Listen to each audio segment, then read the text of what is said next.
ನಮಸ್ಕಾರ ಸರ್. ಈಗ ನಾವೇನು ಅಲ್ಲಿ ಹೆಲ್ಡಪ್ ಆಗಿದ್ವಿ 23ಕ್ಕೆ ಹೋಗಿ 28ಕ್ಕೆ ರಿಟರ್ನ್ ಟಿಕೆಟ್ ಇತ್ತು ನಮಗೆ. ಅದ್ರ ಬಗ್ಗೆ ಸ್ವಲ್ಪ ವಿವರಣೆ ಕೊಟ್ಟಿದ್ದಾರೆ ಎಲ್ಲ. ಇವಾಗ ಅದ್ರ ಪ್ರಕಾರ ನಾವೆಲ್ಲ ಅಲ್ಲಿ ಹೆಲ್ಡಪ್ ಆದಾಗ ಅದೇ ನಮಗೆ ಫುಲ್ಲು ಆತಂಕ ಆಗಿ ದುಃಖ ಆಗಿ ನಮಗೆಲ್ಲ ಆಡೋ ಟೈಮ್ನಲ್ಲಿ ಮೊದಲೇ ಅಲ್ಲಿ ವಿಡಿಯೋ ತೆಗೆದು ಹಾಕಿದ ಮೇಲೆ ನಾಗೇಂದ್ರ ಸಾಹೇಬರು ನಮಗೆ ಇಮಿಡಿಯೇಟ್ ನಾಗೇಂದ್ರ ಸಾಹೇಬರು ಕಾಂಟ್ಯಾಕ್ಟ್ನಲ್ಲಿ ಇದ್ರು. ದಿನಕ್ಕೆ 2-3 ಸತಿ ಫೋನ್ ಮಾಡ್ತಾ ಇದ್ರು ನಾಗೇಂದ್ರ ಸಾಹೇಬರು. 4-5 ಸಾಲಿಗೆ ಫೋನ್ ಮಾಡ್ತಾ ಇದ್ರು, ನಮ್ಮ ವಿಚಾರ ತಿಳ್ಕೊಳ್ತಾ ಇದ್ರು. ನೀವು ಗಾಬರಿ ಬಿಡಬೇಡಿ, ನಾನಿದ್ದೀನಿ, ನಮ್ಮ ಶಿಷ್ಯನ ಕಳಿಸ್ತೀನಿ ಅಂತ ಹೇಳ್ಬಿಟ್ಟು ನಮ್ಮ ಇವರು ಬ್ರದರ್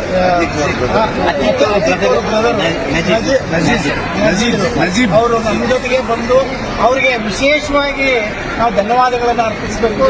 ಜೊತೆಗೆ ಸಾಹೇಬರು ಅವ್ರಿಗೆ ಏನ್ ಮಾಡಿದ್ದಾರೆ ಅಂತಂದ್ರೆ, ಅವ್ರಿಗೆ ನೀವು ಒಂದು ATM ಕಾರ್ಡೇ ಕೊಟ್ಬಿಡಿ, ಅವರು ಏನ್ ಬೇಕಾದ್ರೂ ಖರ್ಚು ಮಾಡ್ಕೊಳ್ಳಿ ಅನ್ನೋ ಒಂದು ಅಂತ ಧಾರಾಳ ಮನಸ್ಸು ಇರುವಂತ ನಮ್ಮ ನಾಗೇಂದ್ರ ಸಾಹೇಬರು ನಾವು ನಮ್ಮ ಜನ್ಮದಲ್ಲಿ ಮರೆಯಕ್ಕಾಗೋದಿಲ್ಲ.